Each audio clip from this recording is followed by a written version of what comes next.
You brought this case before the court. What's going on? So I met Nicole about 9 months ago.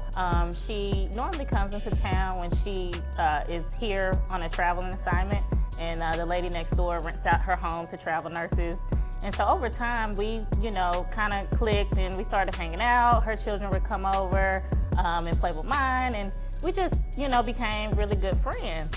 And so this particular time, she had another assignment somewhere else, and her current nanny wasn't available. And so I offered to keep the kids. I had just finished special agent school, and I had some downtime. So she was like, well, it'll be about 6 weeks, but I probably just need you for the 2 weeks, and my other nanny will come and get the kids. And I said, okay, cool. I told her, a price. We kind of made the arrangements. And then over time, after the first week, I didn't hear from her.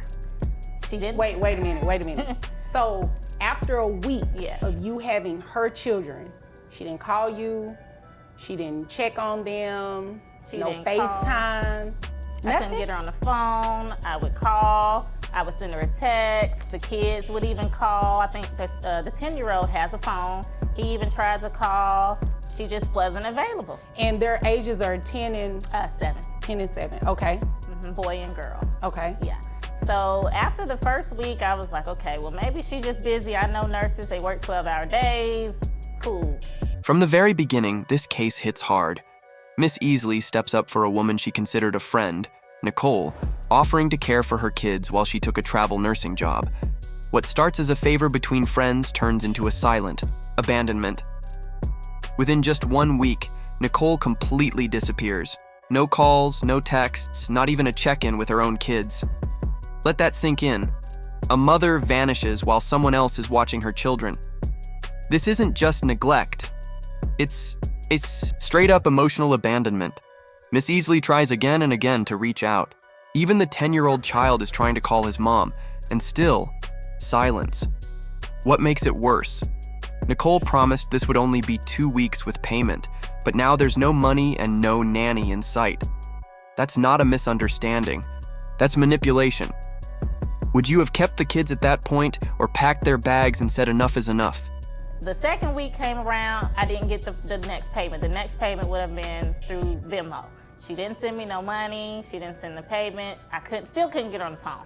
So at the time, my fiance had just got back in town, probably a couple days after she had left. And I kind of was telling him about what was going on, and he, was like, well, just give her some time, and, just, to me, nonchalant about it in a way. And so he ended up having to go back out of town for an emergency work trip. And so I remember when he left, that next week when I couldn't get her on the phone again, I happened to just call him and I couldn't get him on the phone. And I was just like, okay, something isn't right. My detectors went off, and Mine I was are like, too. okay. So, so I ended up pulling his location, and I realized they were in the same state. Oh. I said, well, maybe that's a coincidence. He travels a lot, He travels a lot. He travels a lot. She travels a lot. She's a travel nurse. She should only be at the hospital. She shouldn't be anywhere else. But they both who's travel to say a lot. where I should be, but okay. Well, who's to say you should wait your turn? And so, so I end up, I remember I ended up FaceTiming him, and he didn't answer, which is unusual because he would call every night, he would check in. The communication is never our issue. So the next day, now we're probably 2.5 weeks in, I got him on the phone that Wednesday morning, and I happened to hear her in the background. Keep going. And so I asked, I said, where you at? He said, I'm getting ready to go into a meeting. And I said, oh, okay. I said, oh, okay. Now here comes the twist. Miss Easley's fiancé had just come back into town and then left again for a work emergency. But suddenly, something doesn't feel right. The dots start connecting when she realizes Nicole and her fiancé are in the same state. Coincidence? Maybe. But when you can't reach either of them, that's a red flag with sirens. And then, bam! She FaceTimes his and hers Nicole's voice in the background. What? Nicole's supposed to be working at a hospital, right? Yet here she is, possibly holed up with Miss Easley's man while her kids are dumped at someone else's house. This isn't just drama. It's betrayal from two directions. Can you imagine the emotional weight of realizing your man and your friend might be sneaking around while you babysit her children? And I left it at that. Oh, wow. So I've never then held my teacup this long.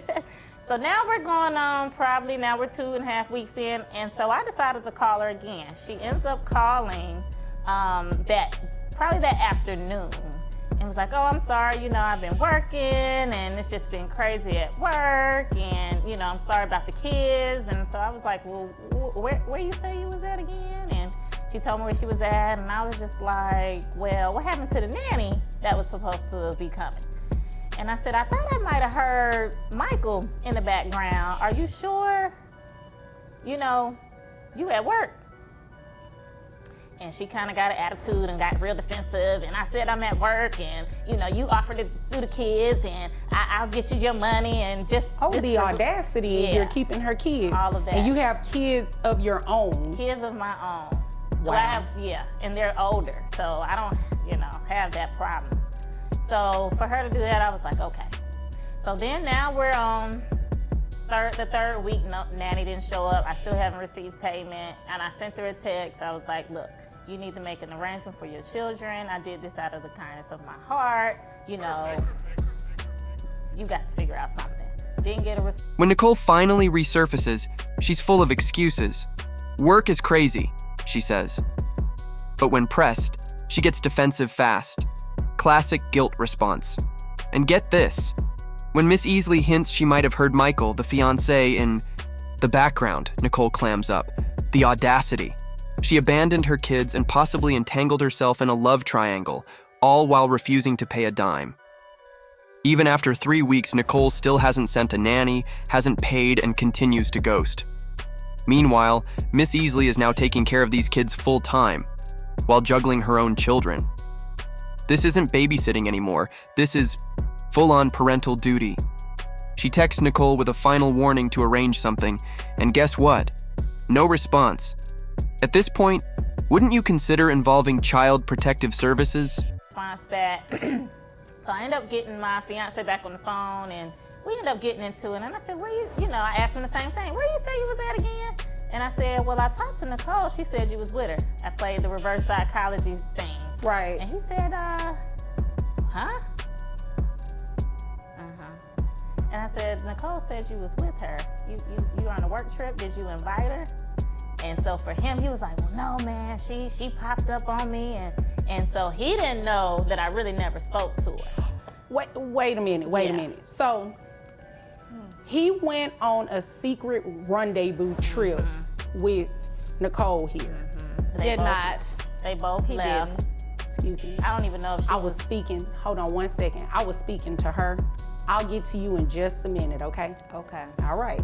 Can't wait. Yeah, so I don't even know if she really was at work. At this point now, me and him into it, I'm about ready to go drop her kids and my kids off somewhere and get in my car and get on the road. So at this point... You didn't do that, did you? No, I didn't. Oh, okay. You kind I'm of a changed hesitated. woman. Yeah, I'm a changed Okay. All right. Yeah, I'm a special agent now, so I have to always think about the things that I do before I do them. Absolutely. Right. So yeah, so that's kind of what happened, and so I'm bringing her here today for non-payment and for the damages that her children caused in my home during their stay. Okay, so are her children still with you? They are. She has not came. I can't get in touch with family. So wait a minute. You have been raising her children all of this time? All of this time? No. Wow. Is there anything else you want me to know? Because Chatterbox over here, she keeps interrupting. So I guess she has a lot she wants to say. No, just besides, I really just want her to get the kids or find a family, find somebody to come get them. I'm not gonna put the children out on the street, that's just not me. But, she needs to come get her kid. Then comes the bombshell confrontation. Miss Easley flips the script and uses reverse psychology on her fiancé, and he stumbles. He blurts out that Nicole popped up on him, not realizing she never actually talked to Miss Easley. That lie exposed everything. What a tangled mess of deception. Both Nicole and the fiancé had something to hide, and their web just unraveled. Now we see the emotional toll. Miss Easley is at her breaking point. She considers packing up all the kids and disappearing just to escape this nightmare. But she holds herself back because she's a special agent and knows the weight of her actions. That restraint shows strength and professionalism, even under extreme emotional pressure. Not everyone would have handled it with that level of control. And still, Nicole never shows up. Her kids are still with Miss Easley. The betrayal is complete. A woman trusted with a favor is left with abandoned kids, a destroyed friendship, a crumbling relationship, and home damages to boot. Miss Easley isn't even asking for revenge. She's simply begging for Nicole to take responsibility for her children. That's all. In a world where so many children fall through the cracks, this case screams for accountability. The damages, they damaged my garage door. They have just been little rugrats and just tearing up the home, markers on the walls, and damaged the cabinets, and the bathroom faucet is hanging off the faucet wall now. How many kids are these? The toilet is damaged because they would put tissue in there, and then Probably her kids. It was just a mess. Mine is 14. And Okay, is there anything else you want me to know before I move over No, to that's her? it for now. Okay, all right. Now it's your turn. This whole situation starts with chaos, literal destruction. Broken cabinets, bathroom faucets hanging off the walls, and toilets stuffed with tissue like a toddler's version of modern art. It's clear from the very beginning. This isn't just babysitting gone wrong, it's a full-blown disaster. The woman left to care for these kids didn't sign up for destruction, and yet, for 3 months, she has dealt with it alone. Then comes the mother's response. She enters the courtroom with sass, not sorrow. The way she tries to twist the narrative, "Oh, I was on assignment. Oh, I didn't plan anything," makes you wonder if she truly understands the weight of her actions. She even jokes about running off into the sunset with Michael. This isn't a rom-com. This is family court. What's more shocking is her casual attitude when questioned about how she ended up in the same city as the children's father. I have made payments to her. They have a joint account, so it's not my responsibility if he gets the money out before she notices it's there. That doesn't payments. make sense. Why would you be making deposits in their joint account For keeping the kids. No. Wouldn't it make sense for you to just give it directly to her? Well, that was the agreement that I was to send the money through the account, not exchange of any cash. So did you tell Michael that the money you were depositing were for their kids? Yes, For they were your both kids, aware I'm of sorry. that. They were both aware of what the money was going for. I'm not just going to be sending money to a guy. That makes no sense to me. But yes, I was sending her money. She volunteered to watch the kids. She volunteered to watch them for a temporary basis. The real kicker? The money trail. She admits she sent payments into a joint account, not directly to the caretaker. That's like sending rent money to a roommate and hoping your landlord gets paid. Even the judge seems baffled. Why would someone trying to financially support a caregiver send funds in a way that almost ensures confusion? And when confronted, she doubles down. Well, that's what we agreed to. The mother claims the caretaker volunteered to help temporarily, but 3 months isn't temporary, especially when the kids are eating, sleeping, and destroying her house daily. The caretaker didn't sign up for this full time, and even when the mother's assignment extended, she took that as a green light to stay gone. It's the kind of manipulation that hides behind politeness. The caretaker didn't want the kids out on the street, but that doesn't mean she wanted custody. Okay, it sounds like you've done that, and that's the reason that she's here.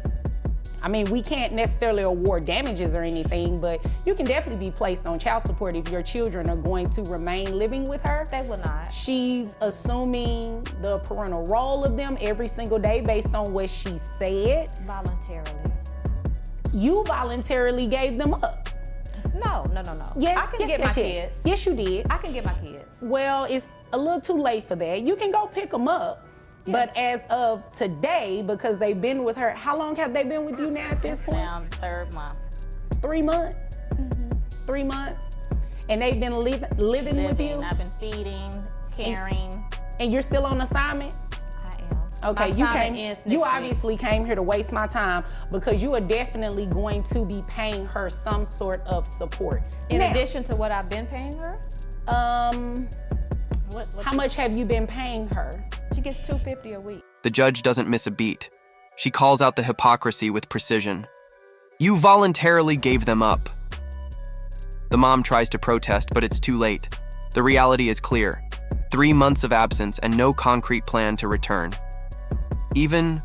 Now the mom's only defense is, I'm getting them next week. But after a pattern of extensions and excuses, who's supposed to believe that?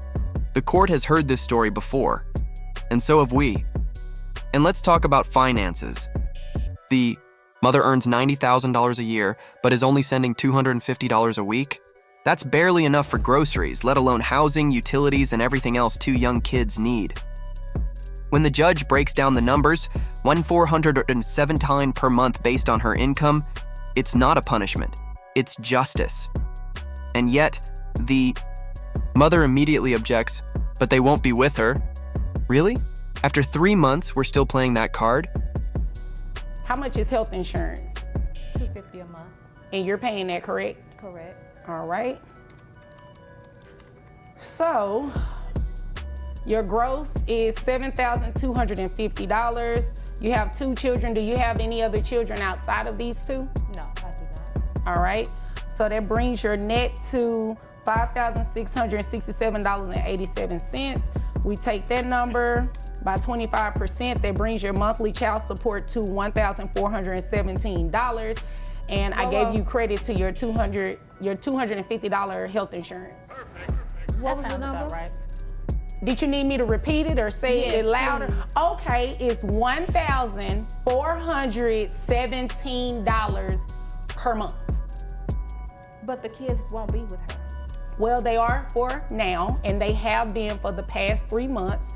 And your assignment with your assignment with your job got extended. So until you pick them up, that's what the situation will be. Now, if you decide to go pick them up and you keep them, right, don't take them back to her, then it can change. But until they then, won't that's be what we're back. going to do. I'm glad that, I'm not married to him because I'll be asking for spousal support. I heard she's pregnant. Ooh. So that number sounds about right. She hears a lot.